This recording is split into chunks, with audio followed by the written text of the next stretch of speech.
How to connect wireless terminal applied Energistics tool. Hi there, welcome back to the channel. In this video, you're going to learn how to connect and use the wireless terminal in applied Energistics tool, step by step. If you've ever wanted to access your ME system wirelessly, this tutorial is for you. Let's get started. Step 1. Place the wireless access point. Start by placing a wireless access point connected to your ME system using the MEA glass cable.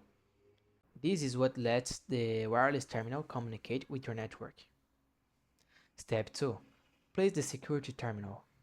Now, place a security terminal also connected to your MEA network. This is required to link your wireless terminal. Step 3. Link the wireless terminal.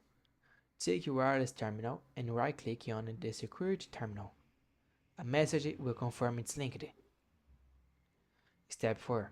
Charge the wireless terminal. Make sure the terminal is fully charged. You can use any compatible charging station like the charger or energetic infuser from thermal expansion. Step 5. Access the network. Now, just right-click the wireless terminal. If everything is connected and you're within range, your ME system will open wirelessly. Bonus tip: extend the wireless range. To go further, add wireless booster cards into the wireless access point.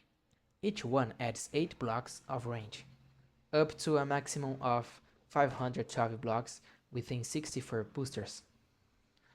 If you're using AA2 add-ons, you can insert an infinite booster card for unlimited wireless access, even across dimensions. And that's it. This was a quick tutorial on how to connect and use the wireless terminal in applied Energistics tool.